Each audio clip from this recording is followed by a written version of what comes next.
Hello friends, मैं हूं आपके सामने गौरव मिगलानी। इस वीडियो में हम पढ़ने जा रहे हैं 12th क्लास की बिजनेस स्टडीज का एक नया चैप्टर जिसका नेम है कॉन्सेप्ट ऑफ फाइनेंशियल मार्केट। तो फाइनेंशियल मार्केट का कॉन्सेप्ट समझने से पहले हम ये देख लेते हैं कि फाइनेंशियल मार्केट किसके अंडर में आती है।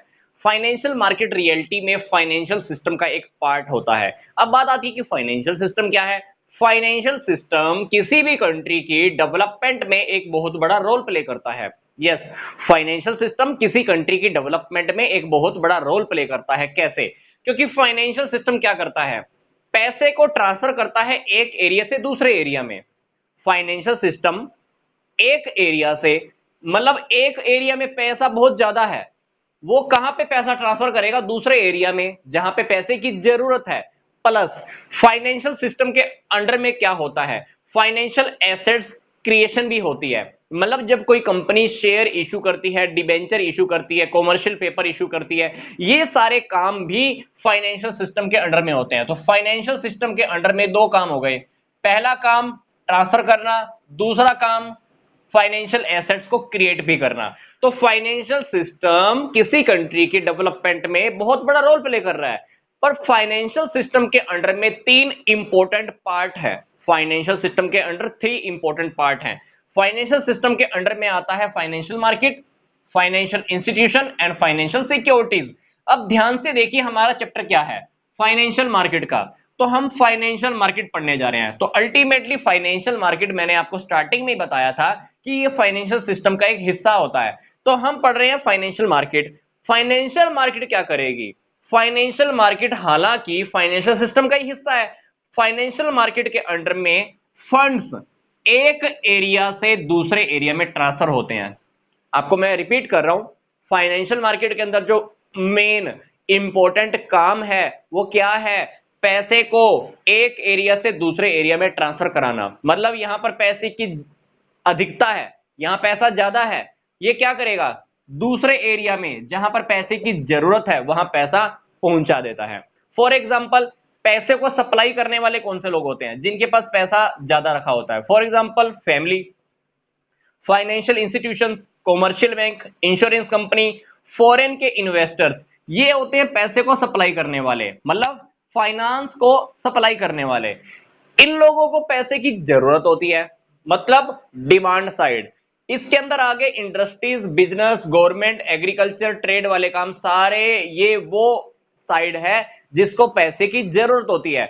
अब इसने पैसा सप्लाई करना है, इनको पैसे की डिमांड है। फाइनेंशियल मार्केट क्या करती है? इंटरमीडिएटर का काम करती है, इनसे पैसा लेकर इनको प्रोवाइड करा देती है। बदले में ये लोग क्या करते हैं? इंटरेस्ट और डिविडेंड इन लोगों को प्रोवाइड करा देते हैं। क्योंकि हम लोग भी सोचकर देखो, कहीं पर पैसा लगाते हैं तो किस लिए लगाते हैं? वहां से हमको इंटरेस्ट मिले, डिविडेंड मिले। इसलिए ये लोग जब भी यहां पर पैसा लगाते हैं फाइनेंशियल मार्केट की हेल्प से, ये लोग क्या करेंगे? इंटरेस्ट और डिविडेंड इन लोगों को प्रोवाइड करवाएंगे। अब फाइनेंशियल मार्केट की वजह से फायदा क्या हुआ? इन लोगों को रेगुलर अर्निंग होती रहती है और इन लोगों के पास पैसा आता रहता है। ये लोग पैसा लेकर क्या करते हैं? बिजनेस खड़ा करते हैं, प्रोडक्शन करते हैं, कंट्री की डेवलपमेंट में अल्टीमेटली ये लोग हेल्प करते हैं। तो फाइनेंशियल मार्केट ने देखो कितना अच्छा काम कर दिया, एक कंट्री की डेवलपमेंट में काफी अच्छा काम किया। इन लोगों को अर्निंग हो रही है और इन लोगों का प्रोडक्शन हो रहा है, हायर लेवल का प्रोडक्शन होता रहता है और कंट्री की डेवलपमेंट होती रहती है। तो फाइनेंशियल मार्केट ने अल्टीमेटली क्या किया? फाइनेंस का एलोकेशन किया है। क्योंकि यहां पर जो काम फाइनेंशियल मार्केट ने किया है ना, पैसा यहां से लिया, इनको दे दिया, इस काम को हम बोलेंगे फाइनेंस का एलोकेशन करना। मतलब पैसे को डिस्ट्रीब्यूट किया है, यहां से पैसा लिया। फाइनेंशियल मार्केट अब ये देखेगी कि पैसा कहां कहां लगाना है। एग्रीकल्चर में लगाना है, लगा देगी। गवर्नमेंट को देना है, दे देगी। बिजनेस में लगाना है, इंडस्ट्री में लगाना है, कहां पे करना है, वो काम फाइनेंशियल मार्केट का है। पैसे को एलोकेट करना, किसको कितना कितना कैसा, कितना कितना पैसा प्रोवाइड कराना है। ठीक है। तो फाइनेंशियल मार्केट क्या, एक मध्यस्थता का रोल प्ले करती है, इंटरमीडिएटर का। पैसा लिया, पैसा दे दिया, सिंपल सी बात। तो हमारा अब तक इस वीडियो में क्या टॉपिक कवर हुआ? सबसे पहले हमने पढ़ना था फाइनेंशियल मार्केट। पर फाइनेंशियल मार्केट को भी पढ़ने से पहले हमने क्या स्टडी किया? फाइनेंशियल सिस्टम क्या होता है। फाइनेंशियल सिस्टम के अंडर में हमने तीन टॉपिक देखे, 1 2 3। फिर हम अपने मेन टॉपिक में ऊपर आ गए। मेन टॉपिक फाइनेंशियल मार्केट का क्या कह रहा था? पैसे को मतलब फंड्स को एक एरिया से दूसरे एरिया में ट्रांसफर कराना है। जहां पर पैसा ज्यादा है वहां से पैसा लेकर दूसरे एरिया में पैसा लगवा देना जहां पर पैसे की डिमांड है। पैसे को सप्लाई करने वाली ये साइड, पैसे की डिमांड करने वाली ये साइड। काम कौन करेगा बीच में? Financial market. ठीक है, ये हमारा टॉपिक छोटा सा था, कवर हुआ। अब हम पढ़ते हैं कि फाइनेंशियल मार्केट के फंक्शंस क्या होते हैं। फाइनेंशियल मार्केट का पहला फंक्शन ये क्या करता है, इन लोगों के पास जो पैसा रखा हुआ है अल्टीमेटली हम उसको कह सकते हैं सेविंग्स। आप सोचकर देखो भाई, अगर आपके पास आप पैसा सेव करते रहते हो, सेविंग करते रहते हो, उस सेविंग को क्या करते हो? बैंक में डिपॉजिट करा देते हो, किसी कंपनी के शेयर्स में इन्वेस्ट कर देते हो, डिबेंचर्स खरीद लेते हो, उससे आपको क्या मिलता रहता है? Interest, dividend. तो फाइनेंशियल मार्केट का जो पहला फंक्शन है, इनकी जो सेविंग है उस सेविंग्स को स्पीड प्रदान करना है, स्पीड देना है। क्योंकि घर पे पड़ा पड़ा पैसा क्या फायदा, ना वो इंटरेस्ट देगा ना डिविडेंड देगा। पैसा लिया, पैसा यहां पे लगवा दिया, ये लोग क्या करेंगे? बिजनेस लगाएंगे, कंट्री के डेवलपमेंट में हेल्प करने वाले हैं। तो पैसे को स्पीड मिल जाती है। इन लोगों को जब इंटरेस्ट मिलेगा वापिस, इन लोगों के पास पैसा और इंक्रीज होगा, तो ये दोबारा से इन्वेस्ट करते रहते हैं। ये लोग फिर से इंटरेस्ट डिविडेंड देंगे, इन लोगों की इनकम इंक्रीज होगी, ये लोग फिर इन्वेस्ट करते रहते हैं। तो ये सारी प्रोसेसिंग ऐसे ही कंटिन्यू करते चलती रहती है। तो फाइनेंशियल मार्केट का जो पहला फंक्शन है वो क्या है कि इनकी सेविंग्स को स्पीड देना, ताकि कंट्री की डेवलपमेंट इन लोगों के थ्रू हो पाए। दूसरा जो हमारा फंक्शन है वो एक सही रेट इन लोगों को प्रोवाइड करवाना। क्योंकि ये लोग खरीदना चाहते हैं, इनको पैसा चाहिए, और ये लोग पैसा टपाना चाहते हैं, इनको पैसा प्रोवाइड करना है, सप्लाई करना है। तो फाइनेंशियल मार्केट क्या करेगा? इनकी जो सिक्योरिटीज हैं, इनको जो पैसा चाहिए उसको एक सही रेट अवेलेबल कराता है। मान लो ये कहे कि मैं तो 10% के ऊपर 10% इंटरेस्ट पे पैसा दूंगा, ये कहें जी हम तो 7% पे लेंगे, तो फाइनेंशियल मार्केट क्या करेगी? बीच का कोई ऐसा रास्ता अपनाएगी कि इनको सही रेट मिल जाए। मान लो फाइनेंशियल मार्केट ने बोला कि भाई 8.5% देते हैं तुमको, तो इनको क्या हुआ? इनके पैसे को फाइनेंशियल मार्केट ने एक सही स्पीड प्रोवाइड करवाई है, सही स्पीड प्रोवाइड की, प्लस इनको एक उचित मूल्य भी प्रोवाइड करवाया, सही रेट भी दिलवाया। क्योंकि हर कोई क्या कहेगा? ये चाहेगा ज्यादा, ये कहेगा कम, क्योंकि इनको तो पे करना है और इनको लेना है। तो फाइनेंशियल मार्केट एक सही रेट भी प्रोवाइड करवाता है, क्योंकि फाइनेंशियल मार्केट के अंदर आपको पता है कि सिक्योरिटीज की खरीदारी और क्रय भी होते रहते हैं, सेल परचेज फाइनेंशियल मार्केट में होते रहते हैं। फाइनेंशियल मार्केट सेल और परचेज का भी काम करती है, सिक्योरिटीज को बेचना खरीदना। तो वो सही रेट प्रोवाइड करवाना फाइनेंशियल एसेट्स को, तो वो फाइनेंशियल मार्केट का ही काम है। तीसरा जो हमारा फंक्शन है फाइनेंशियल मार्केट का वो ये है कि लिक्विडिटी। लिक्विडिटी का मतलब है कि मान लो मेरे पास किसी कंपनी के शेयर्स हैं, मैं बेचना चाहता हूं, कहां पे जाऊंगा? फाइनेंशियल मार्केट में। क्योंकि फाइनेंशियल मार्केट को पता है कि खरीदने के लिए कौन तैयार खड़ा है। जैसे आपको मान लो एक आपके पास एक मकान है, उस मकान को आप सेल करना चाहते हो। अब घर घर जाके तो नहीं पूछ सकते ना किसको खरीदना है कि नहीं खरीदना, किसके पास जाओगे? प्रॉपर्टी डीलर के पास, क्योंकि प्रॉपर्टी डीलर को पता होता है कि मकान की जरूरत किसको है। इसी तरह से हम फाइनेंशियल मार्केट में अपनी सिक्योरिटीज को बेचने के लिए जाएंगे, वहां पर खरीदने वाले पहले से तैयार खड़े होते हैं। तो फाइनेंशियल मार्केट क्या करती है? तरलता प्रदान करती है। आप गए मकान लेकर, प्रॉपर्टी डीलर ने आपको पैसा बहुत जल्दी दिलवा दिया, तो तरलता का काम करवाता है, लिक्विडिटी का काम कराता है। चौथा जो हमारा फंक्शन है वो है लॉट ऑफ इंफॉर्मेशन प्रोवाइड करवाना। फाइनेंशियल मार्केट के अंदर ऑलरेडी बहुत सारी इंफॉर्मेशन होती है, फाइनेंशियल मार्केट के अंदर पता होता है, फाइनेंशियल मार्केट को पूरी इंफॉर्मेशन होती है, कौन खरीदना चाहता है, कौन बेचना चाहता है।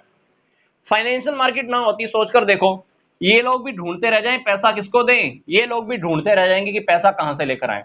फाइनेंशियल मार्केट क्या करती है? हेल्प करती है, बीच में इंटरमीडिएट बनकर।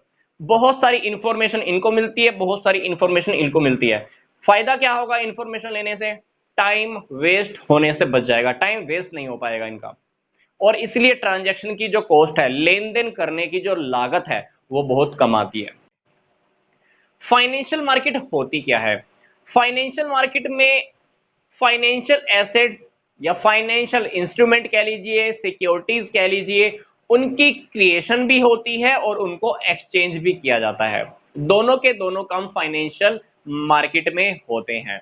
तो फाइनेंशियल मार्केट में जो भी सिक्योरिटीज होती हैं, उन सिक्योरिटीज को हम दो पार्ट्स में डिवाइड करते हैं। पहली, जिनकी मेच्योरिटी टाइम, जिनका मेच्योरिटी पीरियड 1 साल से कम होता है। मतलब मान लो मैंने कहीं पर पैसा इन्वेस्ट किया और मुझे पैसा मिल जाता है 1 साल से पहले, तो उसको मैं बोलूंगा शॉर्ट टर्म सिक्योरिटीज। क्या बोलूंगा? शॉर्ट टर्म सिक्योरिटीज, जिनकी भुगतान की अवधि 1 साल से कम है। पर जिनकी भुगतान करने की अवधि मतलब जिनका मेच्योरिटी पीरियड 1 साल से ज्यादा है, उसको हम बोलते हैं medium and long term securities. पर यहां पर हमने ध्यान रखना है, सिक्योरिटीज को बेसिकली हमने दो ही पार्ट में डाला है, शॉर्ट टर्म 1 साल से कम, मीडियम और लॉन्ग टर्म वाली सिक्योरिटीज को हमने 1 साल से ज्यादा वाले टाइम पीरियड में डाला है। मतलब हम मीडियम वाले को भी लॉन्ग टर्म ही मानकर चल रहे हैं और लॉन्ग टर्म वाले को तो वैसे ही लॉन्ग टर्म हमने कंसीडर किया ही हुआ है। तो सिक्योरिटीज यहां पर दो पार्ट में डिवाइड हो गई हैं, short term securities, long term securities. Short term securities जिनकी भुगतान की अवधि 1 साल से कम में है और इनकी भुगतान की अवधि 1 साल से ज्यादा में है। तो मेच्योरिटी पीरियड के बेस पर हमने सिक्योरिटीज को दो पार्ट में डिवाइड किया है। तो उनके हिसाब से दो प्रकार की मार्केट डिवाइड हो जाती है। तो पहला है मनी मार्केट, दूसरा है कैपिटल मार्केट।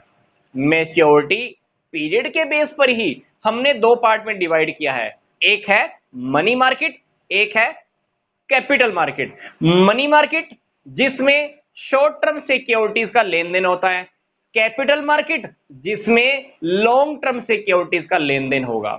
ठीक है, तो हम देख लेते हैं कि हमारी जो फाइनेंशियल मार्केट होती है वो मेच्योरिटी पीरियड के बेस पर दो पार्ट में डिवाइड है, money market, capital market. Money market short term securities के लेन देन करने के लिए, मनी मार्केट में शॉर्ट टर्म सिक्योरिटीज की ही ट्रांजैक्शंस होती हैं, उन्हीं को ही खरीदा और बेचा जाता है। शॉर्ट टर्म सिक्योरिटीज को ही खरीदना और बेचना जहां होता है उसको हम बोलते हैं मनी मार्केट। मनी मार्केट में क्या क्या आता है? Treasury bill, commercial paper, call money, certificate of deposit और कॉमर्शियल बिल, और यहां पे था कॉमर्शियल पेपर। ये सारी की सारी बातें आती हैं मनी मार्केट के अंदर। मतलब short term securities are under the money market. फिर हम बात करते हैं कैपिटल मार्केट। कैपिटल मार्केट के टू पार्ट्स हैं, पहला है प्राइमरी मार्केट, फिर है सेकेंडरी मार्केट। प्राइमरी मार्केट और सेकेंडरी मार्केट जिसके अकॉर्डिंग काम करती हैं, इन दोनों के अंडर में कॉमन है equity share, preference share, debentures और कुछ और ट्रांजैक्शन, कुछ और सिक्योरिटीज ऐसी होती हैं जिनका टाइम पीरियड भुगतान होने का 1 साल से ज्यादा होता है। मनी मार्केट एक ऐसी मार्केट है जिसमें शॉर्ट टर्म सिक्योरिटीज का लेन देन किया जाता है। ये शॉर्ट टर्म सिक्योरिटीज का सेल और परचेज का काम चलता है मनी मार्केट में। मतलब जिन सिक्योरिटीज की मेच्योरिटी पीरियड 1 साल से कम होती है, मतलब ऐसी सिक्योरिटीज जिनका भुगतान का अवधि 1 साल से कम होता है, या कह लीजिए कि बस मैक्सिमम 1 साल, उसको हम बोलेंगे short term securities. Short term securities 1 साल की वजह से, मेच्योरिटी पीरियड 1 साल होने की वजह से, इसको हम बोलते हैं नियर मनी। क्या बोलते हैं? Near money. तो अब हम इस वीडियो में बात करने जा रहे हैं, हमारा next topic, nature of money market. Money market का क्या नेचर है? सिंपल सी बात है, ध्यान से देखो, कुछ बातें तो हमारी यहां पर ही निकल कर आ रही हैं। कौन सी सिक्योरिटीज का लेन देन हो रहा है? शॉर्ट टर्म सिक्योरिटीज का। दूसरी बात, मेच्योरिटी पीरियड कितना है? 1 साल। तीसरी बात, नियर मनी भी हम इसको बोलते हैं। तो इसी तरह से अब हमको मनी मार्केट का नेचर देखना है। पहली बात, मोर लिक्विडिटी। इस मार्केट के अंदर, मनी मार्केट में लिक्विडिटी बहुत ज्यादा होती है। मतलब आप चाहो, जब चाहो अपनी सिक्योरिटीज को सेल कर सकते हो, जब चाहो अपनी सिक्योरिटीज को और परचेज भी कर सकते हो, क्योंकि मेच्योरिटी पीरियड इनका 1 साल ही होता है मैक्सिमम। आपने मान लो आज सिक्योरिटीज खरीदी, 2 महीने के बाद आपका मन है कि मेरे को अपनी सिक्योरिटीज को सेल करना है, तो आप उसको सेल भी कर सकते हो, क्योंकि मनी मार्केट के अंदर जो सिक्योरिटीज होती हैं वो treasury bills, commercial paper, call money, certificate of deposit और इसी तरह से कॉमर्शियल बिल, कॉमर्शियल पेपर, ये सारे मनी मार्केट के अंदर आते हैं और इन सब की जो मैच्योरिटी पीरियड होती है वो 1 साल या 1 साल से कम की ही होती है। तो आप कभी भी इनको सेल और परचेज कर सकते हो। इसको सेल और परचेज करने के लिए for example finance house of India, जिसको हम बोलते हैं discount finance house of India, इसकी स्थापना की गई है। ये क्या करते हैं, ये रेडीमेड मार्केट अवेलेबल कराता है। आप जब चाहो इसकी हेल्प से अपनी सिक्योरिटीज को सेल कर सकते हो। ये आपको बदले में क्या प्रोवाइड करवा देता है, पैसा प्रोवाइड करा देता है। इसी तरह से जो सेकंड हमारा जो नेचर है वो है लो ट्रांजैक्शंस कॉस्ट। इस मनी मार्केट में दलालों की, कमीशन एजेंट्स की जरूरत नहीं होती। आप खुद ही इन ट्रांजैक्शंस को कर सकते हो। सेल परचेज का काम आप खुद ही कर सकते हो। इसलिए यहां पर जो ट्रांजैक्शंस की जो कॉस्ट आती है, लेन देन करने की जो लागत आती है, वो बिल्कुल कम आती है। तीसरी बात, शॉर्ट टर्म फाइनेंशियल एसेट्स। ये बात हमने पहले भी स्टडी कर ली थी कि मनी मार्केट में जो ट्रांजैक्शंस होती हैं वो शॉर्ट टर्म एसेट्स की ही होती हैं। शॉर्ट टर्म फाइनेंशियल एसेट्स की ही ट्रांजैक्शंस होती हैं जिनका मैच्योरिटी पीरियड भी 1 साल या 1 साल से कम ही होता है। चौथी बात, मैनी सब मार्केट। मनी मार्केट के अंडर में काफी सारी मार्केट आती हैं। For example treasury bill market, commercial paper market, commercial money market, certificate of deposit market, commercial bill market. ये सारी एक अलग अलग मार्केट होती है। अगर आपने कॉल मनी परचेज या सेल करनी है तो कॉल मनी की मार्केट में चाहिए। तो हर एक की अलग अलग मार्केट है। तो मनी मार्केट के अंडर में देखा जाए तो सब मार्केट हो गई, ये मार्केट अलग, ये मार्केट अलग, ये मार्केट अलग एंड सो ऑन। नेक्स्ट हमारा टॉपिक है balance in the demand and supply. ये क्या करता है, डिमांड और सप्लाई के अंदर कोऑर्डिनेशन पैदा करता है, कोऑर्डिनेशन बना के रखता है। सप्लाई वालों को सप्लाई करनी है, डिमांड वालों को क्या पैसे की रिक्वायरमेंट है, तो ये मनी मार्केट क्या करता है, दोनों के अंदर कोऑर्डिनेशन बना के रखता है। सप्लाई वालों से पैसा लेकर फाइनेंस लेके किनको अवेलेबल करा देता है, डिमांड वालों को अवेलेबल करा देता है। तो मनी मार्केट डिमांड और सप्लाई दोनों साइड्स के जितने भी लोग होते हैं उनके अंदर कोऑर्डिनेशन बना के रखता है, संतुलन बना के रखता है। मनी मार्केट जो नेक्स्ट हमारा सिक्स्थ नेचर है वो है स्पीडी ट्रांजैक्शन। इसके अंदर सारी ट्रांजैक्शंस करने की जो स्पीड होती है बहुत तेजी होती है। जरूरी नहीं है कि आप मार्केट में जाओगे तभी सेल परचेज कर पाओगे। मोस्टली ट्रांजैक्शन फोन कॉल पे ही हो जाती है कि भाई मेरी ये वाली ट्रांजैक्शन कर दे, मेरी ये वाली ट्रांजैक्शन कर दे। पेपर वाला जो वर्क होता है, पेपर वर्क, कागजी कार्रवाई जिसको हम बोलते हैं, वो बाद में भी हो जाता है, पर मोस्टली ट्रांजैक्शन फोन पर ही हो जाता है। इसलिए हम मनी मार्केट को ओवर द फोन मार्केट भी बोलते हैं। क्या बोलते हैं, ओवर द फोन मार्केट, क्योंकि सारी ट्रांजैक्शन मोस्ट प्रोबेबली आपके फोन पे हो जाती है और कागजी कार्रवाई आप बाद में भी कर सकते हो। तो मनी मार्केट के इंस्ट्रूमेंट्स क्या है, हमने इस वीडियो से स्टार्ट करना है। पहला है हमारा ट्रेजरी बिल। ट्रेजरी बिल्स को हम बोलते हैं खजाना बिल। ये शॉर्ट टर्म इंस्ट्रूमेंट होता है, मतलब इसकी जो भुगतान की अवधि होती है, मैच्योरिटी पीरियड होता है, वो 1 साल से कम होता है। मतलब अगर आप ट्रेजरी बिल परचेज करते हो तो आपको इसका पैसा 1 साल से पहले वापस दे दिया जाता है। इसको इशू कौन करता है, सेंट्रल गवर्नमेंट। सेंट्रल गवर्नमेंट को शॉर्ट टर्म नीड्स होती हैं, छोटे टाइम के लिए पैसे की जरूरत होती है, इसलिए अपनी शॉर्ट टर्म नीड्स को पूरा करने के लिए सेंट्रल गवर्नमेंट आरबीआई के थ्रू ट्रेजरी बिल इशू कराती है। किसको इशू किए जाते हैं, पब्लिक को या फाइनेंशियल इंस्टीट्यूशंस को। तो ये जो इनकी जो टाइम पीरियड होती है, मैच्योरिटी पीरियड का जो टाइम होता है 14 दिन, 91 दिन, 182 डेज, 364 डेज होते हैं। यस, ये 1 साल से कम की अवधि के होते हैं। तो यहां पर देखिए 14, 91, 182 और 364 इनका मैच्योरिटी पीरियड होता है। इनको इशू कौन करता है, आरबीआई। किसके बिहाफ पर, सेंट्रल गवर्नमेंट के बिहाफ पर। किसको इशू किए जाते हैं, पब्लिक को या फाइनेंशियल इंस्टीट्यूशंस को। तो परचेज कौन करता है इनको, ट्रेजरी बिल को परचेज कौन कर सकता है, कॉमर्शियल बैंक ज्यादा परचेज करते हैं। या नॉन बैंकिंग फाइनेंशियल कंपनीज इसको परचेज करती हैं, like LIC, UTI and GIC। ये मोस्ट प्रोबेबली ये इसको परचेज कर लेते हैं। ट्रेजरी बिल की सबसे खास बात क्या होती है? इसकी जो लिक्विडिटी होती है वो बहुत ज्यादा होती है, मतलब तरलता। आप कभी भी इसको बेचकर अपना पैसा वापस रिकवर कर सकते हो। कैसे?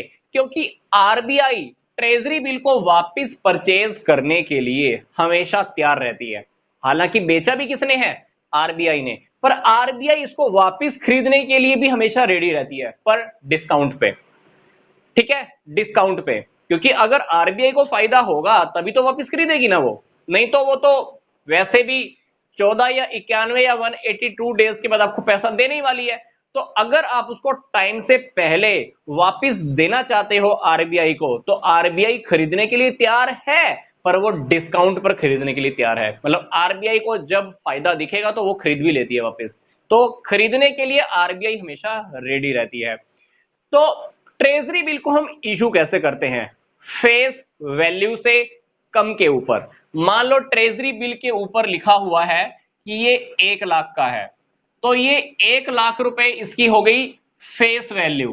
तो हम इसको फेस वैल्यू से कम में इशू करते हैं। जैसे इसकी फेस वैल्यू है 1 लाख, हमने इसको इशू किया 95,000 रुपए में। मैंने पब्लिक को बोला कि आप 95,000 रुपए में खरीद लो। 14 दिन के बाद या मान लो 91 दिन के बाद तुमको 91 दिन के बाद तुमको इस 95,000 के बदले कितने मिल जाएंगे? 1 लाख।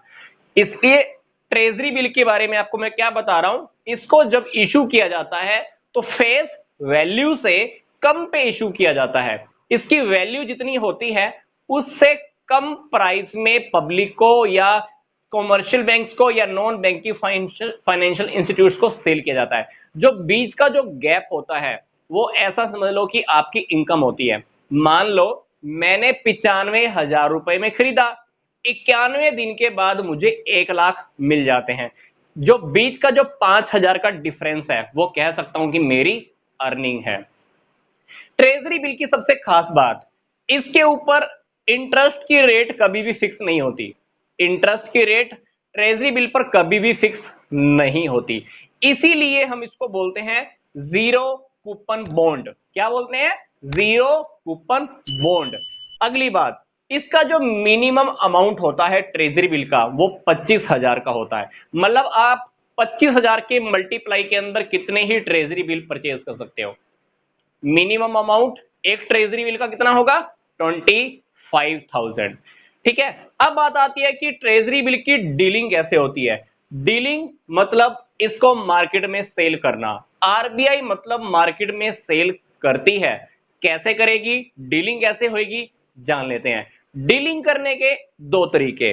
पहला तरीका फिक्स्ड डिस्काउंट। डिस्काउंट हमने पहले ही फिक्स कर दिया, पब्लिक को हमने बता दिया।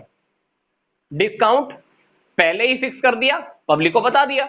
मान लो मैंने ट्रेजरी बिल इशू किया 95,000 रुपए में और उसका जो फेस वैल्यू है कितना है? 1 लाख। तो ट्रेजरी बिल मैंने आम पब्लिक के सामने या नॉन बैंकिंग फाइनेंशियल इंस्टीट्यूशन को या कॉमर्शियल बैंक को सबको बता के ही इशू किए, पर जो उसका फेस वैल्यू था उससे कम में इशू किए। तो डिस्काउंट की रेट हम अगर पहले से भी फिक्स कर सकते हैं, तो डिस्काउंट की रेट पहले से फिक्स है और मैंने बोल दिया 91 दिन के बाद या 182 डेज के बाद आपको 95,000 के बदले में कितने मिल जाएंगे? 1 लाख रुपए मिल जाएंगे। तो इसकी डीलिंग का पहला तरीका कि डिस्काउंट आप पहले से फिक्स करके भी इसको सेल कर सकते हो। दूसरा तरीका क्या है? दूसरा तरीका है डीलिंग करने का। डिस्काउंट हम पहले से फिक्स नहीं करते हैं, हम क्या करेंगे? इसकी ऑक्शन करेंगे। ऑक्शन का मतलब है कि नीलामी की जाती है। हम इसका टेंडर निकालते हैं, लोग टेंडर भर के भेजते हैं। फॉर एग्जाम्पल मैंने क्या किया, ट्रेजरी बिल मैंने इशू किए 1 लाख के। मैंने आम पब्लिक को बोला कि आप लोग बोली लगाओ, नीलामी करो इसकी। जो सबसे कम डिस्काउंट पे लेगा, जो सबसे कम डिस्काउंट पे लेगा इस ट्रेजरी बिल को, उसको ट्रेजरी बिल इशू कर दिए जाएंगे। अब एक पर्सन ने बोली लगाई मान लो 95,000 रुपए में, एक ने लगाई 98,000 रुपए में, एक ने लगाई 90,000 रुपए में, एक ने लगाई मान लो 85,000 रुपए में। अब सोचकर देखो, 1 लाख रुपए की फेस वैल्यू वाला ट्रेजरी बिल आरबीआई किसको देगा? जिसकी डिस्काउंट की रेट सबसे कम होगी। कहने का मतलब क्या है?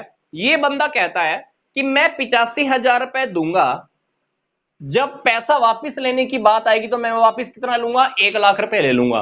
अल्टीमेटली हमको कितने फालतू पैसे आरबीआई ने इसको देने हैं? 15,000। ये बंदा क्या कहता है? ये बंदा कहता है कि मैं 95,000 रुपए दूंगा, मैच्योरिटी के टाइम पे आप मुझे कितना दे देना? 1 लाख। अल्टीमेटली ये बंदा कितने का फायदा मांग रहा है? 5,000 का। ये बंदा कितना फायदा मांग रहा है? सोचकर देखो, 2,000। तो आरबीआई को सबसे कम खर्चा किसके ऊपर करना पड़ रहा है?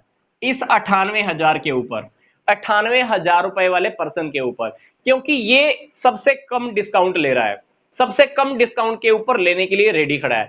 तो हम क्या करते हैं?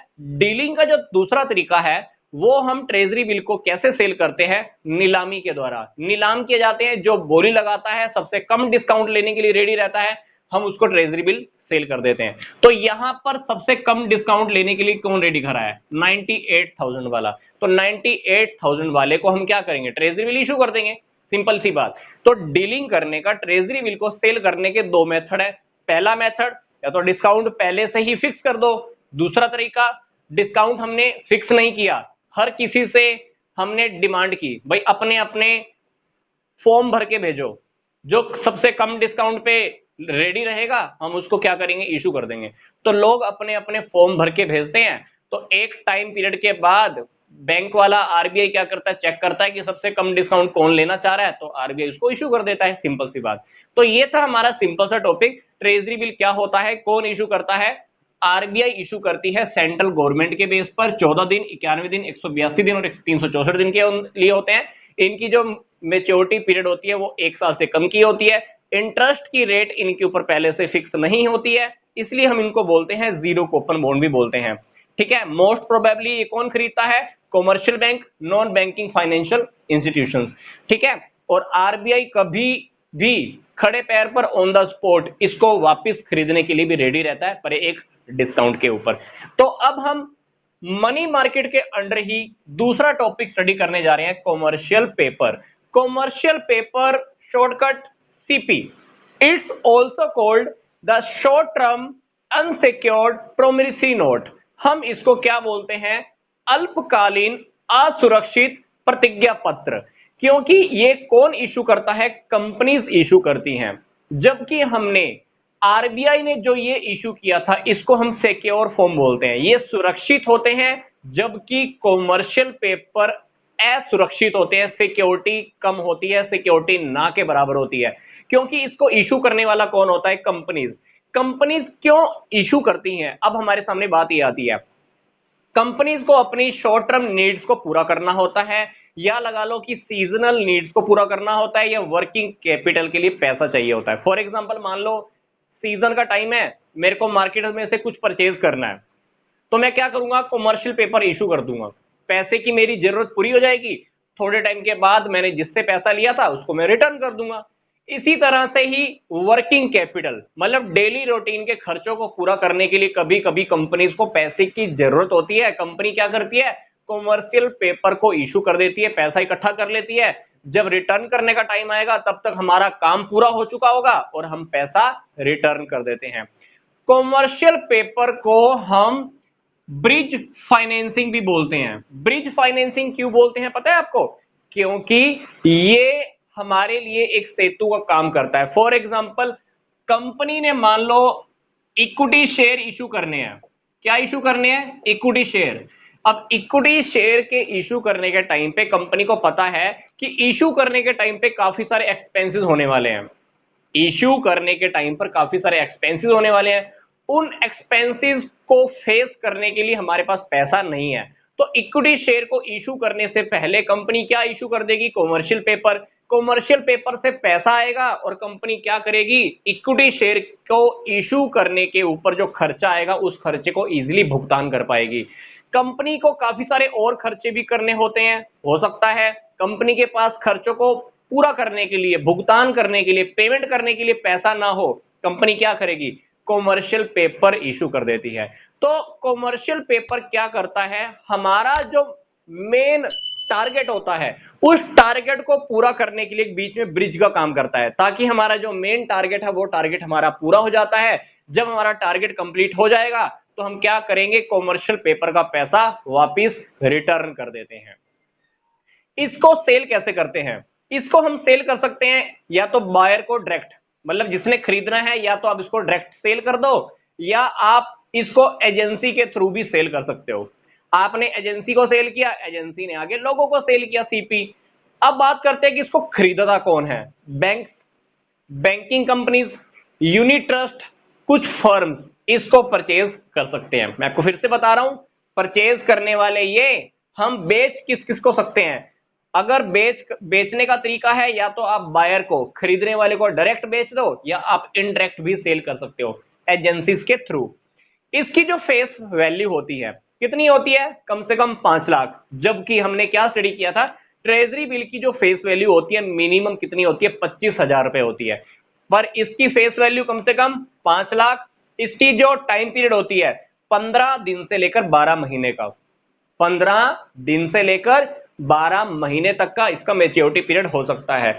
Mostly commercial bill, sorry, mostly commercial paper जो हम इशू करते हैं डिस्काउंट पे करते हैं, पर कभी कभी कंपनी कॉमर्शियल पेपर को इंटरेस्ट के ऊपर भी इशू करती है, मतलब आपको जब पैसा वापस मिलेगा तो आपको इतना उसके ऊपर इंटरेस्ट इतने दिनों का मिल जाएगा। ठीक है, इसको सेल परचेज करने के लिए बाद में कोई एक्टिव सेकेंडरी मार्केट अवेलेबल नहीं होती। मान लो किसी पर्सन ने बाद में इसको सेल करना हो, एक बार तो खरीद लिया, किससे खरीदा, कंपनी से, जिस कंपनी ने सेल किया कॉमर्शियल पेपर उससे तो खरीद लिया। बाद में सामने वाले ने अगर बेचना हो तो उस बेचने के लिए सामने वाले पर्सन को सेकेंडरी मार्केट अवेलेबल नहीं होती, तो सामने वाला पर्सन क्या कर सकता है, कंपनी को एप्लीकेशन लिख सकता है, प्रार्थना कर सकता है टाइम से पहले। मान लो किसी बंदे ने कॉमर्शियल पेपर को वापस सेल करना हो, पैसा वापस निकलवाना हो, तो हम क्या कर सकते हैं, कंपनी को एप्लीकेशन कर सकते हैं, प्रार्थना पत्र लिख सकते हैं, और कंपनी अपने ही कॉमर्शियल पेपर्स को वापस भी खरीद लेती है, बाय कर लेती है, वापस खरीद लेती है। तो कॉमर्शियल पेपर, सिंपल सी बात, क्या 15 दिन से 12 महीने का short term unsecured promissory note issue कौन करता है, कंपनीज, छोटे समय की जरूरतों को पूरा करने के लिए। ये खरीदने वाले किस किस को हम बेच सकते हैं, डायरेक्टली बायर को, इनडायरेक्टली एजेंसीज को। ब्रिज फाइनेंसिंग कॉमर्शियल पेपर को हम बोलते हैं। ये था हमारा छोटा सा टॉपिक। कॉमर्शियल पेपर की सबसे खास बात, डिस्काउंट पे मोस्टली इशू किए जाते हैं, कभी कभी कंपनी क्या करती है, इसको इंटरेस्ट के ऊपर भी इशू कर देती है। अब हमारा है next topic, that is the call money. Call money को हम कॉल लोन भी बोलते हैं। तो इस कॉल लोन की सबसे खास बात क्या होती है, इसकी पेमेंट लेंडर और बोरोर की इंफॉर्मेशन के बेस पर कभी भी ली या दी जा सकती है। मान लो मैंने लोन दिया, ए ने बी को लोन दिया 15 दिन के लिए, 15 दिन से पहले ए को पैसे की जरूरत पड़ गई, तो ए क्या करेगा, बी को इंफॉर्मेशन दे देगा कि मुझे पैसा वापस दे दिया जाए, पैसा वापस इसको मिल सकता है। इसी तरह से मान लो 15 दिन से पहले ही इसने पैसा वापस करना है, क्या करेगा, ए को इंफॉर्मेशन देगा कि मैं तुम्हारा पैसा वापस कर रहा हूं, तो पैसा वापस किया जा सकता है। मतलब कॉल मनी की सबसे खास बात क्या है, इसकी जो पेमेंट होती है वो शॉर्ट टर्म इंफॉर्मेशन के बेस पर की जा सकती है, टाइम से पहले ही। टाइम से पहले आप पेमेंट ले सकते हो और टाइम से पहले आप पेमेंट दे भी सकते हो। तो इस लोन की सबसे खास बात दूसरी, मिनिमम टाइम 1 दिन का, मैक्सिमम टाइम इस लोन का 15 दिन होता है। हाईएस्ट लिक्विडिटी होती है। हाईएस्ट लिक्विडिटी क्यों होती है, क्योंकि आप कभी भी सामने वाले को पेमेंट कर सकते हो और सामने वाले से कभी भी आप पेमेंट वापस ले भी सकते हो, इसलिए इस टॉपिक को बोलते हैं हम, इसमें जो लिक्विडिटी रहती है, तरलता रहती है, मैक्सिमम रहती है। मतलब कैश के बराबर ही है, सामने वाले के पास गए, सामने वाले ने आपको आपका कैश वापस दे दिया, तो बात क्या है, पैसा आपके पास पड़ा है या पैसा सामने वाले के पास पड़ा है, क्या फर्क पड़ता है? हाईएस्ट लिक्विडिटी है इसका मतलब। तो हाईएस्ट लिक्विडिटी होने के कारण इसको हम कैश के बराबर ही मानते हैं। वो कैश आपके पास रखा है या बैंक के पास रखा है या किसी दूसरे पर्सन के पास रखा है, एक ही बात है। ठीक है। अब ये कॉल मनी यूज कौन करता है, इस प्रकार के लोन लेता कौन है? ये लोन लेते हैं कॉमर्शियल बैंक, क्योंकि कॉमर्शियल बैंक आपस में लोन लेते हैं। किस लिए लेते हैं? क्योंकि कॉमर्शियल बैंक्स को आरबीआई के पास सीआरआर मेंटेन करनी होती है। सीआरआर को मेंटेन करने के लिए कॉमर्शियल बैंक्स आपस में ही लोन लेने में लगे रहते हैं, क्योंकि सीआरआर की जो रेट होती है, वो रेशो होता है, वो आरबीआई चेंज करता रहता है। तो रेशो चेंज करने की वजह से हर बैंक को अपने फंड्स को अच्छे से मेंटेन करना पड़ता है। फंड्स को मेंटेन करने के लिए फंड्स के उतार चढ़ाव आने की वजह से कॉमर्शियल बैंक क्या करते हैं, आपस में ही लोन लेने में लगे रहते हैं। तो ये लोन मिनिमम 1 दिन का या कह लीजिए मैक्सिमम कितने दिन का होता है, 15 दिन का होता है। पर्पस क्या होता है लोन लेने का? सीआरआर मेंटेन करना आरबीआई के साथ। ठीक है। तो इस कॉल मनी के ऊपर, इस कॉल लोन के ऊपर जो इंटरेस्ट की रेट चल रही होती है, उस इंटरेस्ट की रेट को हम कॉल रेट भी बोलते हैं। क्या बोलते हैं? Call rate. ये कॉल रेट दिन में भी काफी बार चेंज होती रहती है या डेली रूटीन में भी चेंज होती रहती है। कभी कभी तो ऐसा भी देखा गया कि हर घंटे भी ये इंटरेस्ट की रेट चेंज होती रहती है। तो कॉमर्शियल बैंक्स के सामने प्रॉब्लम आती रहती है, तो वो क्या करते हैं, लोन आपस में लेते रहते हैं। तो लोन किस लिए लेते हैं, मैं आपको फिर से रिपीट कर रहा हूं, सीआरआर को मेंटेन करने के लिए। तो इसकी डीलिंग की प्रोसेस क्या है, अब ये जान लेते हैं। जो लोन का जो अमाउंट है, मिनिमम अमाउंट 10 करोड़ का होता है। कितना अमाउंट का? कम से कम 10 करोड़ का। तो ट्रांजैक्शन लिमिटेड होती है, ऐसे नहीं है कि आप कितनी भी ट्रांजैक्शन कर लो दिन के अंदर, नहीं, ट्रांजैक्शन लिमिटेड होंगी, पर एक ट्रांजैक्शन कम से कम 10 करोड़ की होती है। और ऐसा देखा गया है कि जो मैक्सिमम ट्रांजैक्शन होती है वो 100 करोड़ की होती है। मैक्सिमम ट्रांजैक्शन कितने करोड़ की होती हैं? 100 करोड़ की। ठीक है। तो ये वाले जो लोन होते हैं मोस्टली फोन पे मिल जाते हैं। बैंक क्या करते हैं, आपस में फोन पे बात करते हैं, भाई लोन चाहिए, लोन सामने से प्रोवाइड हो जाता है। ठीक है। पेपर वर्क बाद में भी होता रहता है। इसकी सबसे लास्ट इंपॉर्टेंट बात, लेंडर ने मान लो लोन दिया बोरोर को। जैसे मान लीजिए ए ने बी को लोन दिया, ए क्या करेगा, बी को आरबीआई के चेक से लोन देगा। बी ने लोन रिसीव कर लिया। अब ए प्रूफ मांगेगा कि मैंने तेरे को लोन दे दिया। बी क्या करेगा, ए को एक कागज दे देगा जिसको हम बोलेंगे call money borrowing receipt. Call money borrowing receipt कौन देगा? बी ए को देगा। ये इस बात का प्रूफ रहेगा कि बी ने लोन ले लिया। ठीक है। जितने डेट के बाद, जितनी तारीख के बाद बी ने लोन रिटर्न करना है, ये लोन का अमाउंट वापस कर देगा। ये भी कैसे वापस करेगा? आरबीआई के चेक से वापस करेगा, क्योंकि ए ने जब बी को लोन दिया था तो आरबीआई के चेक से दिया था। अब बी भी जब लोन का पैसा वापस करेगा तो आरबीआई के चेक से करेगा, और जब लोन का पैसा बी वापस कर देगा तो ये वाली जो रिसिप्ट दी थी, ये रिसिप्ट क्या करेगा, बी को वापस मिल जाएगी। तो ये इस बात का प्रूफ हो जाएगा कि मैंने लोन का पैसा रिटर्न कर दिया है। तो ये सिंपल सी प्रोसेस रहती है। ट्रांजैक्शंस लिमिटेड रहती है, मिनिमम ट्रांजैक्शन 10 करोड़ की, मोस्ट प्रोबेबली ट्रांजैक्शन जो मैक्सिमम अमाउंट की होती हैं वो होती हैं 100 करोड़ की। ट्रांजैक्शंस आप फोन पे भी कर सकते हो, पेपर वर्क बाद में भी होता रहता है। आरबीआई के चेक से लोन देते हैं और आरबीआई के चेक से ही लोन की पेमेंट वापस होती है। ठीक है। कॉल मनी बोरोइंग रिसिप्ट इस बात का प्रूफ रहता है कि हमने लोन दिया है और लोन का पैसा वापस आ चुका है। सर्टिफिकेट ऑफ डिपॉजिट क्या होता है? It is a negotiable document. तो ये एक फिक्स पीरियड के बाद, कह सकते हैं 45 दिन के बाद, आप इसको ट्रांसफर भी कर सकते हो। कैसे? Bye endorsement. इंडोर्समेंट को हम हिंदी में क्या बोलते हैं? बेचान। बेचान। इसको आप एक फिक्स पीरियड के बाद ट्रांसफर कर सकते हो।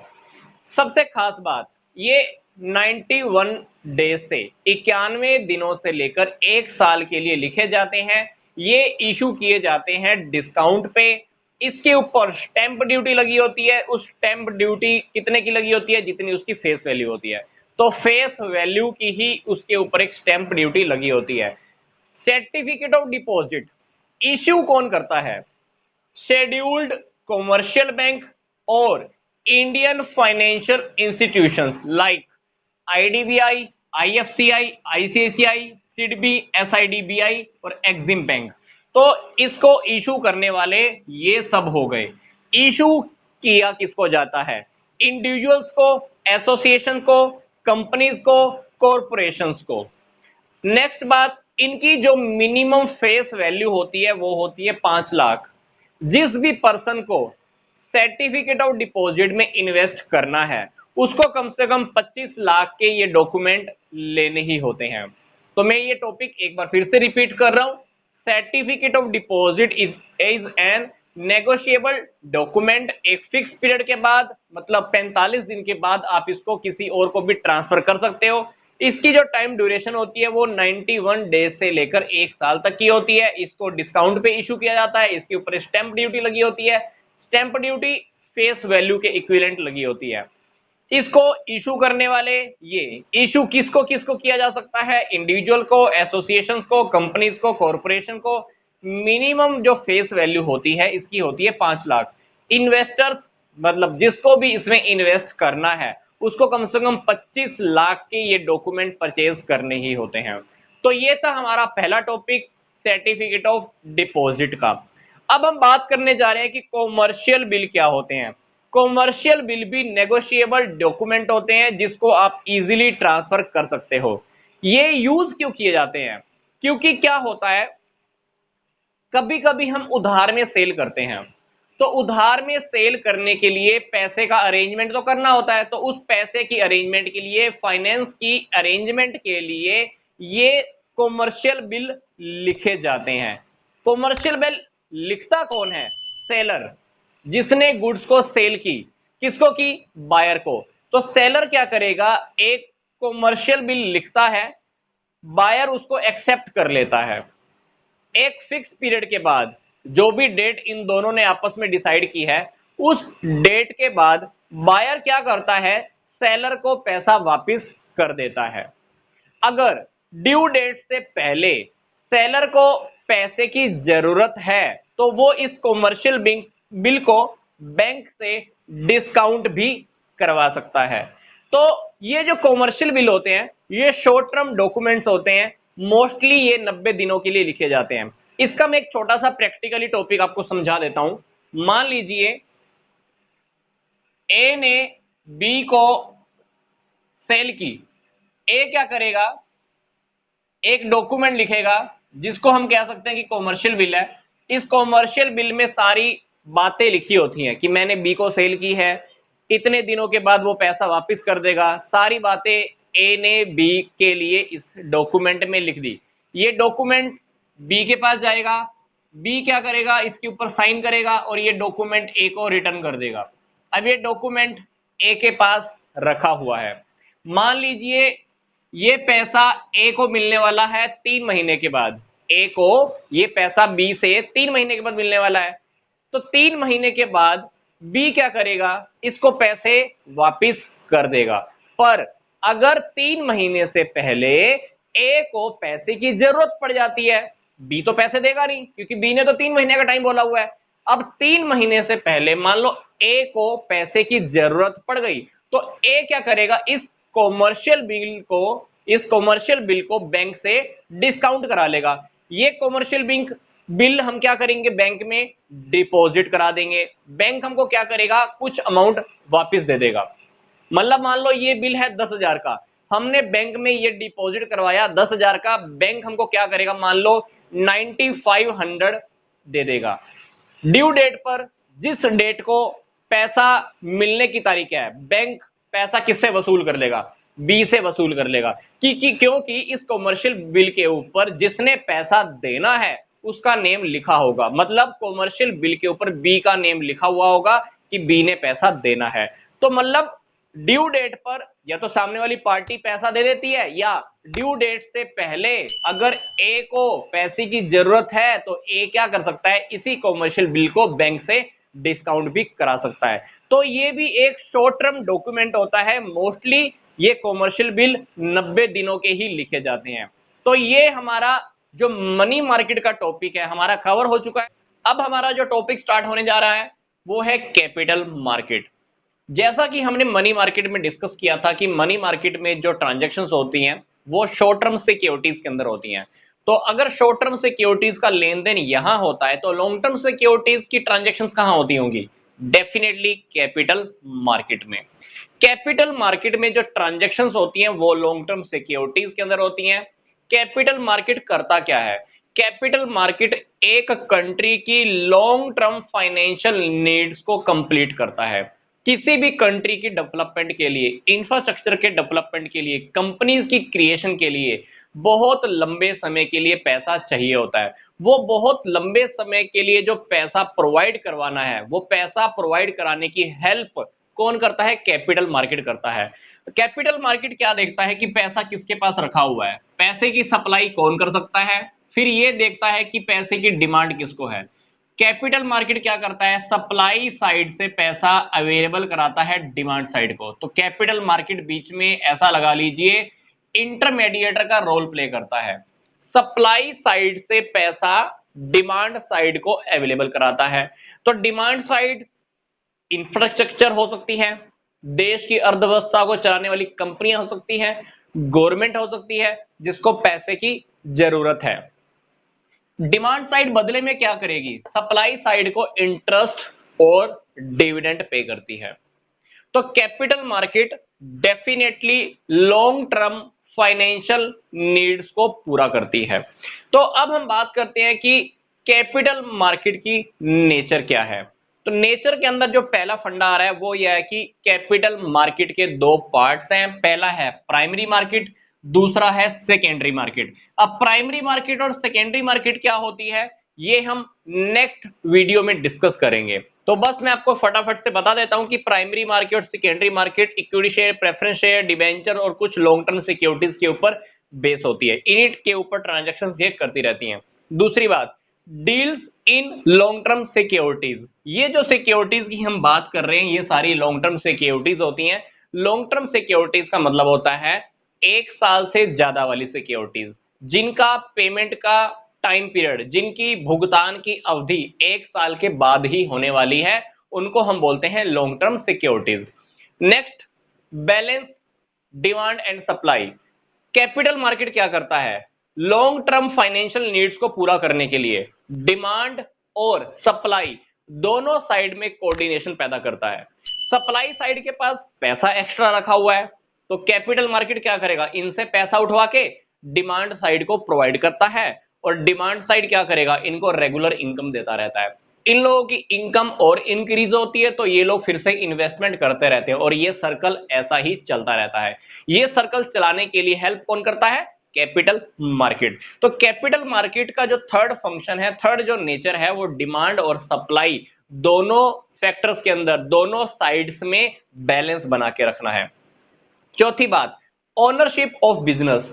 एक बिजनेस की ओनरशिप मान लो 10 लोगों के पास है, पर वो कंपनी क्या चाहती है? मान लो बिजनेस को एक्सपेंड करना चाहती है, वो कंपनी क्या करेगी? नए इक्विटी शेयर, प्रेफरेंस शेयर या डिबेंचर्स के थ्रू पैसा लेती है। मान लो उस बिजनेस ने पैसा लेना है इक्विटी शेयर्स के थ्रू, तो क्या करेगी? वो इक्विटी शेयर इशू करेगी। पहले उस कंपनी के कितने मालिक थे? पहले उस कंपनी के कितने ओनर थे? सिर्फ 10। अब अगर वो इक्विटी शेयर इशू करती है तो अब उस कंपनी के मालिक इंक्रीज हो जाएंगे क्योंकि इक्विटी शेयर होल्डर्स कंपनी के ओनर होते हैं। तो उस कंपनी को स्टार्टिंग में मान लो 10 लोगों ने चलाया था, अब ये लोग अपने बिजनेस को बढ़ाना चाहते हैं तो क्या करेंगे? इक्विटी शेयर्स इशू करेंगे। जैसे ही ये इक्विटी शेयर इशू करेंगे तो कंपनी के ओनरशिप में इंक्रीज हो जाएगा। कंपनी के मालिक पहले 10 थे, हो सकता है कि कंपनी के मालिक अभी 1000 हो जाएं। तो अभी क्या होगा? बिजनेस केवल 10 लोगों के हाथ में ही नहीं रहेगा बल्कि कुछ और लोगों के हाथ में भी आ जाएगा। तो इससे बिजनेस की एक्सपेंशन भी होती है और ओनरशिप भी बढ़ती है। अगली बात, कैपिटल फॉर्मेशन। पूंजी का निर्माण करता है। पूंजी का निर्माण कैसे करता है? पैसा इनके पास था, यहां पैसा लगवाया, यहां से इनकम इनको मिली, फिर से पैसा और ज्यादा क्रिएट हुआ, पैसा इन्होंने इन्वेस्ट किया, तो पैसे को क्रिएशन करने का काम ये करता है, पूंजी के निर्माण में बहुत सहायक होता है। अगली बात, it helps in creating liquidity, ये लिक्विडिटी को क्रिएट करने में भी काम करता है। मान लीजिए इनको पैसा वापस चाहिए तो इनको पैसा टाइम से वापस मिल भी जाता है, जब इनको पैसा चाहिए इनको मिल जाता है, तो तरलता बना के रखता है। सिक्योरिटीज की सेल परचेज का काम भी कैपिटल मार्केट के अंडर में होता है। कैपिटल मार्केट के अंदर नए सिक्योरिटीज को इशू करना, फिर उस इशू होने के बाद सेल परचेज का काम करना, ये सारा कैपिटल मार्केट के अंदर होता है। तो लिक्विडिटी बना के रखता है, तरलता बना के रखता है, जिसको पैसे की जरूरत है उसको पैसा प्रोवाइड करा देता है। Next topic, create income for people, ये बात मैंने आपको अभी भी बताई थी। पैसा इन्होंने प्रोवाइड करवाया, इन्होंने बिजनेस लगाया, बिजनेस से इनकम हुई, ये लोग क्या करेंगे, इनको इंटरेस्ट देंगे, या ये लोग क्या करेंगे, इनको डिविडेंड मिलेंगे। तो डिविडेंड और इंटरेस्ट की वजह से इनके लिए इनकम क्रिएट होती है, तो ये इनके इनकम का सोर्स बनता है। तो ये काम करवा कौन रहा है, कैपिटल मार्केट। तो कैपिटल मार्केट क्या करता है, लोगों के लिए इनकम का सोर्स बन जाता है, लोगों को इनकम प्रोवाइड कराता है। वो इनकम इंटरेस्ट की फॉर्म में हो सकती है, डिविडेंड की फॉर्म में भी हो सकती है। Next, development of country. अब मान लो डिमांड साइड के अंदर गवर्नमेंट को पैसा चाहिए, या किसी इंफ्रास्ट्रक्चर कंपनी को पैसा चाहिए, बिजनेस चलाने के लिए पैसा चाहिए, डैम बनाने के लिए पैसा चाहिए, हॉस्पिटल्स बनाने के लिए पैसा चाहिए, या कुछ चैरिटेबल स्कूल्स चलाने के लिए पैसा चाहिए। वो सारा पैसा कहां से आएगा, जब ये लोग प्रोवाइड करवाएंगे। तो किसी भी कंट्री की डेवलपमेंट में, अर्थव्यवस्था के विकास में कैपिटल मार्केट बहुत हेल्प कराता है, क्योंकि कैपिटल मार्केट को सब पता होता है कि पैसा किस किस के पास रखा हुआ है, पैसे की रिक्वायरमेंट किस किस को है। तो कैपिटल मार्केट ध्यान रखता है कि पैसे की रिक्वायरमेंट किसको है, पैसा है किसके पास, तो जिसके पास पैसा रखा हुआ है वहां से पैसा लेकर इनको प्रोवाइड कराता है। अल्टीमेटली एक कंट्री की डेवलपमेंट होती है, लोगों की रेगुलर इनकम होती है, और हमारे अर्थव्यवस्था का विकास होता रहता है। और ये साइकिल ऐसे ही चलती रहती है कैपिटल मार्केट के। वीडियो में अब हम स्टार्ट करने जा रहे हैं कि प्राइमरी मार्केट क्या होती है। तो primary market, where securities are sold for the first time for collecting the long term capital. Primary market वो मार्केट होती है जिसमें हम सिक्योरिटीज को पहली बार सेल करते हैं। पर्पस क्या है, लॉन्ग टर्म कैपिटल की हमको रिक्वायरमेंट होती है। फॉर एग्जाम्पल, आपको इक्विटी शेयर पहली बार इशू करना है, प्रेफरेंस शेयर आप पहली बार सेल कर रहे हो, डिबेंचर्स आप पहली बार सेल कर रहे हो। तो जब इन सिक्योरिटीज को हम पहली बार सेल करते हैं, जिस मार्केट में इसको सेल किया जाता है उसको हम बोलते हैं प्राइमरी मार्केट।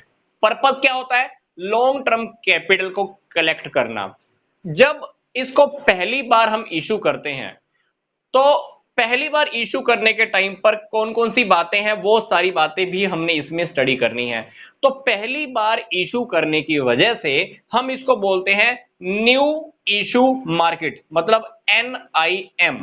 तो प्राइमरी मार्केट के अंदर जब पहली बार इसको सेल किया जाता है, तो सेल करने का काम, सिक्योरिटीज को सेल करने का काम या तो एक नई कंपनी भी कर सकती है, या कोई कंपनी पहले से चली आ रही है वो भी अपने शेयर्स को इशू कर सकती है, डिबेंचर्स को इशू कर सकती है। नेक्स्ट हमारी जो बात आती है, इसमें प्राइमरी मार्केट करती क्या है, हेल्प करती है, पैसे का फ्लो होता है, पैसे सेव करने वाले से किसकी तरफ, इंडस्ट्रीज की तरफ। पैसा सेव करने वालों के पास पैसा रखा हुआ है, ये पैसा अपना इंडस्ट्रीज की तरफ फ्लो करवा देते हैं।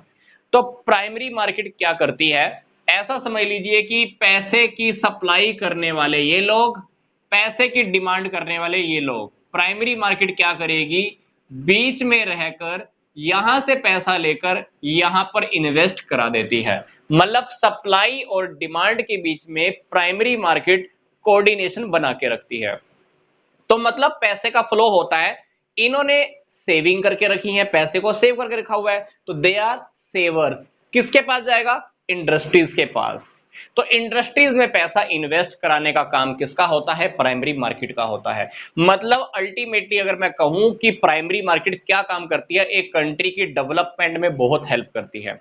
कंट्री की डेवलपमेंट कब होएगी, जब कंट्री का इंफ्रास्ट्रक्चर काफी अच्छा होगा, कंपनी, हमारी कंट्री में मशीनें अच्छी होंगी, कंपनीज अच्छी होंगी, तो उनकी इन्वेस्टमेंट के लिए जो भी पैसा चाहिए होता है वो प्राइमरी मार्केट के थ्रू आता है। प्राइमरी मार्केट के थ्रू आने के बाद हम plant and machinery, land and building, अपने बिजनेस को और एक्सपेंड कर सकते हैं, नई यूनिट लगा सकते हैं, बिजनेस को और आगे बढ़ा सकते हैं, नई इकाई लगानी है, ये सारा काम हम कर सकते हैं। क्योंकि ये सारा काम करने के लिए हमको लॉन्ग टर्म के लिए पैसा चाहिए। अभी लॉन्ग टर्म का पैसा कैसे आएगा? कैपिटल मार्केट के थ्रू। तो क्योंकि कैपिटल मार्केट के में जो सिक्योरिटीज हम पहली बार सेल करते हैं उनको हम equity share, preference share, debenture और कुछ और सिक्योरिटीज भी होती हैं। ठीक है, अब बात आती है कि प्राइमरी मार्केट के क्या फीचर्स हैं। प्राइमरी मार्केट के कुछ फीचर्स तो आपको यहां से कवर हो गए होंगे। पहला फीचर, प्राइमरी मार्केट के अंदर जो भी काम होता है वो होता है न्यू इशू का। न्यू इशू मतलब जब हम सिक्योरिटीज को पहली बार सेल करते हैं वो काम प्राइमरी मार्केट से रिलेटेड होता है। तो ultimately primary market is related to initial public offer, IPO. दूसरी बात, particular place, no, primary market कोई पार्टिकुलर प्लेस नहीं है, बल्कि एक लगा लो कि एक माध्यम है जहां पर हम सिक्योरिटीज को पहली बार सेल करते हैं। ऐसा नहीं है कि एक स्पेशल मार्केट बनी हुई है उसी मार्केट के अंदर जाकर हम अपनी सिक्योरिटीज को सेल करने वाले, नो, कोई पार्टिकुलर प्लेस नहीं बना हुआ। ये बात आगे हमारे टॉपिक में क्लियर हो जाएगी। Topic number 3 comes first from secondary market. Primary market हमेशा सेकेंडरी मार्केट से पहले आती है, क्योंकि जब हम सिक्योरिटीज को पहली बार सेल करते हैं तो वो प्राइमरी मार्केट के अंदर होता है। उसके बाद उन सिक्योरिटीज को सेल करना है, परचेज करना है, बाद की बातें, मतलब वो आती है सेकेंडरी मार्केट में। इसलिए पॉइंट नंबर 3 हमारा कह रहा है कि it's come first from the secondary market. Primary market first number पे है तो सेकेंडरी मार्केट सेकंड नंबर पे है, क्योंकि सबसे पहले ट्रांजैक्शंस यहां होती हैं, उसके बाद उन्हीं ट्रांजैक्शंस को अगर हमने सेल करना है, परचेज करना है, तो वो सारे काम होते हैं सेकेंडरी मार्केट में। Point number 4, various methods of floating capital. Capital को कलेक्ट करने के कौन कौन से मेथड है? पॉइंट नंबर 4 में हमने 5 बातें स्टडी करनी है। तो पहली बात क्या है कि हम पैसा कलेक्ट कैसे कर सकते हैं। पहला टॉपिक है पब्लिक इशू। पब्लिक इशू हम क्या करते हैं, पूरी आम पब्लिक के सामने प्रोस्पेक्टस इशू करते हैं और उनको equity shares, preference share, debentures खरीदने के लिए हम उन्हें इनवाइट करते हैं। तो इनिशियल पब्लिक ऑफर कह लो या इसको आप प्रोस्पेक्टस कह लो, वो आम पब्लिक के सामने हम इनवाइट किया जाता है। आम पब्लिक को हम शेयर्स, सिक्योरिटीज खरीदने के लिए इनवाइट करते हैं। दूसरा method, by offer for sale. हम क्या करेंगे, किसी पर्सन को, किसी पार्टी को हम क्या कहेंगे कि ऑफर करेंगे कि हमारे शेयर्स को और डिबेंचर्स को आप सेल कराओ। हम इनको क्या करेंगे, जो सिक्योरिटीज देंगे हम इनको कम रेट पे देंगे। ये क्या करेंगे, आगे आम पब्लिक को हाई रेट्स पे हमारी सिक्योरिटीज को सेल करते हैं। मतलब हम इंटरमीडिएटर्स की हेल्प लेते हैं। Topic number 3, private placement. Private placement मतलब हम आम पब्लिक को सीधा परचेज करने के लिए इनवाइट नहीं करते हैं। इसमें हम क्या करेंगे, बड़ी बड़ी जो फाइनेंशियल इंस्टीट्यूशंस होती हैं या जो एजेंट्स होते हैं जो शेयर्स को बेचने का, खरीदने का काम करते हैं, हम उनके थ्रू जनता को शेयर्स, डिबेंचर्स खरीदने के लिए इनवाइट करते हैं। मतलब प्राइवेट प्लेसमेंट होती है। टॉपिक नंबर 4, राइट शेयर्स, अधिकार अंश। अधिकार अंश का मतलब है कि कंपनी कभी कभी क्या करती है, एक कंपनी पहले से ही चल रही है, पहले भी इसने इक्विटी शेयर इशू किए हुए थे, अब ये कंपनी और इक्विटी शेयर इशू कर देती है, 1000 इक्विटी शेयर इशू कर दिए। अब इस इक्विटी शेयर्स के ऊपर जो कंपनी के पहले वाले इक्विटी शेयर होल्डर्स हैं उनका हक होता है। तो ये 1000 इक्विटी शेयर मैं किसको इशू करूंगा, पहले वाले मालिकों को। अब पहले वाले जो मालिक हैं या शेयर होल्डर हैं, अब उनकी मर्जी है, या तो ये वाले शेयर्स या ये खुद खरीद लें या किसी और को खरीदने के लिए भी अपना हक दे सकते हैं। इसको बोलते हैं राइट शेयर्स। पांचवा जो हमारा टॉपिक है वो है इलेक्ट्रॉनिक इनिशियल पब्लिक ऑफर। तो अब हम जान लेते हैं कि इलेक्ट्रॉनिक इनिशियल पब्लिक ऑफर क्या है। हम जब भी अपनी सिक्योरिटीज को ऑनलाइन सेल करते हैं उसी को हम बोलते हैं इलेक्ट्रॉनिक इनिशियल पब्लिक ऑफर। ये पहले वाले चारों मेथड से बिल्कुल थोड़ा हटके है, क्योंकि पहले वाले चारों मेथड्स के अंदर हमने ऑनलाइन काम नहीं किया। इसमें हम क्या कर रहे हैं, ऑनलाइन अपनी सिक्योरिटीज को बेचने का एक एफर्ट शुरू करते हैं। क्या करेंगे, हम सिक्योरिटीज को हम इंटरनेट के थ्रू सेल करते हैं। इस काम को करने के लिए कंपनीज क्या करती हैं, स्टॉक मार्केट से कॉन्ट्रैक्ट करती हैं। स्टॉक मार्केट में काम करने वाली सेबी एक एजेंट को अपॉइंट करती है, उस एजेंट का काम क्या होता है?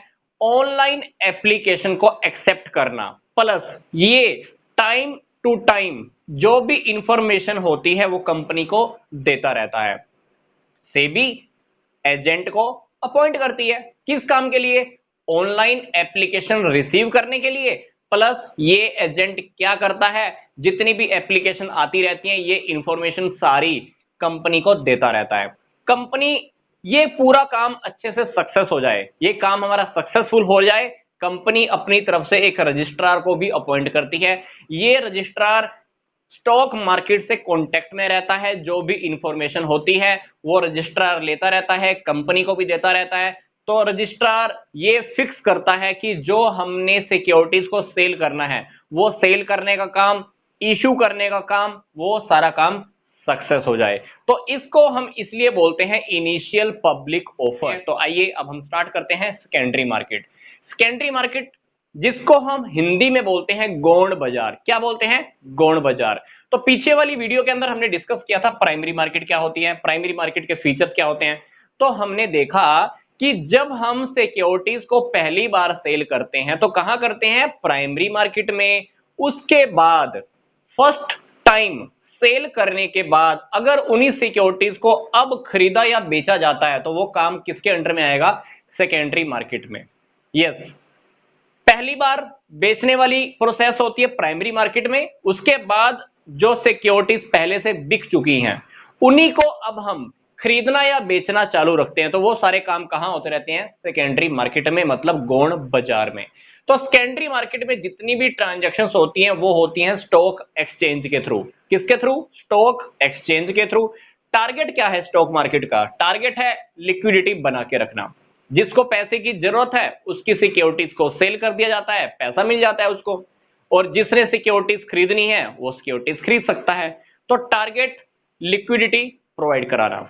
अब हम स्टडी करते हैं सेकेंडरी मार्केट के क्या फीचर्स हैं, क्या खास बात है। पहली बात, क्रिएट लिक्विडिटी। लिक्विडिटी को हिंदी में हम बोलते हैं तरलता। ये बात मैंने आपको अभी बताई है कि आप कभी भी चाहो अपनी सिक्योरिटीज को स्टॉक एक्सचेंज के थ्रू सेल कर सकते हो और पैसा आपको रिसीव हो सकता है। तो पहला टॉपिक है लिक्विडिटी प्रोवाइड कराना, तरलता को बना के रखना। ठीक है, सिक्योरिटीज को सेल परचेज करने का काम बहुत इजीली इसके अंडर में हो जाता है। दूसरा हमारा टॉपिक है secondary market comes after the primary market. सबसे पहले क्या आएगा? Primary market. उसके बाद क्या आता है? Secondary market. क्योंकि सिक्योरिटीज को पहली बार कहां पे सेल किया जाता है? Primary market. उसके बाद सारी ट्रांजेक्शन कहां चलती रहती हैं? सेकेंडरी मार्केट में। Topic number 3, particular place. Secondary market में जितनी भी ट्रांजैक्शंस होती हैं उसका एक पार्टिकुलर प्लेस होता है, एक जगह फिक्स होती है जिसको हम बोलते हैं स्टॉक एक्सचेंज। मतलब जितनी भी ट्रांजैक्शंस हैं स्टॉक एक्सचेंज के थ्रू ही होती हैं। मतलब अगर कोई दो लोग आपस में फोन पे बात करके अपनी सिक्योरिटीज को सेल या परचेज कर रहे हैं तो आप ऐसा समझ लो कि वो स्टॉक एक्सचेंज के अंडर में काम कर रहे हैं। Stock exchange is the under of the part of the secondary market. Topic number 4, stock market लोगों को मोटिवेट करती है इन्वेस्टमेंट करने के लिए। क्यों? क्योंकि टॉपिक नंबर 5 के अकॉर्डिंग सेकेंडरी मार्केट के अंदर सिक्योरिटीज के प्राइसेस अप डाउन होते रहते हैं, और अप डाउन के बीच में ही कुछ इन्वेस्टर्स ऐसे होते हैं जो बेनिफिट लेना चाहते हैं। उस बेनिफिट को लेने के लिए वो लोग क्या करते हैं? सिक्योरिटीज के अंदर इन्वेस्ट करते हैं। कुछ लोग ऐसे भी होते हैं जिन्होंने पहले आज तक इन्वेस्टमेंट नहीं की, पहली बार इन्वेस्टमेंट करने के लिए मार्केट में उतरते हैं, तो उनको भी मोटिवेशन मिलता है। तो सेकेंडरी मार्केट अल्टीमेटली क्या करता है? लोगों को मोटिवेट करता है, नए नए लोगों को मोटिवेट करता है कि आप अपना पैसा मार्केट में लगाओ। इससे क्या होता है? इंडस्ट्रीज की ग्रोथ होती है, कंट्री की डेवलपमेंट होती है।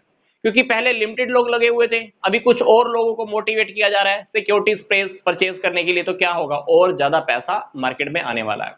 तो इस टॉपिक में हमने स्टडी किया सेकेंडरी मार्केट क्या होती है और उसके फीचर्स क्या है। तो अब हम स्टार्ट करने जा रहे हैं कि प्राइमरी मार्केट और सेकेंडरी मार्केट दोनों में क्या डिफरेंस होता है। तो डिफरेंस नंबर 1, प्राइमरी मार्केट सिर्फ सिक्योरिटीज को इश्यूज करने से रिलेटेड है, जबकि सेकेंडरी मार्केट पहले से इश्यू हो चुकी सिक्योरिटीज को परचेज और सेल करने से रिलेटेड है। यस, जैसे कि हमने पीछे वाली वीडियो में स्टडी किया था, जब हम पहली बार सिक्योरिटीज को सेल करते हैं, जब कोई भी company share, preference share, debentures को पहली बार सेल करती है तो कहां पे करती है? प्राइमरी मार्केट में।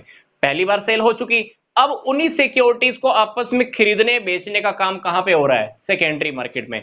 मतलब स्टार्टिंग में सेल यहां पे हुआ, पहली बार सेल होने के बाद वही सिक्योरिटीज का परचेज सेल का काम कहां पे हो रहा है? सेकेंडरी मार्केट में। तो मतलब प्राइमरी मार्केट का काम सिर्फ सिक्योरिटीज को इशू करने से रिलेटेड है। इशू हो चुकी, उसके बाद एग्जिस्टिंग सिक्योरिटी का परचेज सेल का काम यहां पे चलता रहता है। Topic number 2, difference number 2, primary market के अंदर जो काम होता है सिर्फ ओनली परचेज का होता है। आप सिर्फ सिक्योरिटीज को यहां पर परचेज कर सकते हो, जबकि यहां पर परचेज और सेल दोनों चलता रहता है। टॉपिक नंबर 3, प्राइमरी मार्केट का कोई स्पेसिफाइड प्लेस जगह नहीं होती, जबकि इसकी अंदर ट्रांजैक्शन करने के लिए आपको स्टॉक एक्सचेंज मिलता है। स्टॉक एक्सचेंज के थ्रू आप अपनी सिक्योरिटीज को सेल परचेज कर सकते हो। Topic number 4, price is fixed by company. Primary market के अंदर जो भी सिक्योरिटीज होती हैं उनका जो प्राइस होता है फिक्स करता है कौन? फिक्स करता है? कंपनी। सेकेंडरी मार्केट के अंदर सिक्योरिटी का प्राइस कौन फिक्स करता है? आपका सप्लाई और डिमांड। सप्लाई और डिमांड के बेस पर सिक्योरिटीज का प्राइस फिक्स होता है। टॉपिक नंबर 5, इसमें दो पार्टीज होती हैं। प्राइमरी मार्केट में दो पार्टीज होती हैं, एक तो होती है इशू करने वाली मतलब कंपनी, दूसरा पार्टी कौन होगा? बायर्स मतलब खरीदने वाला।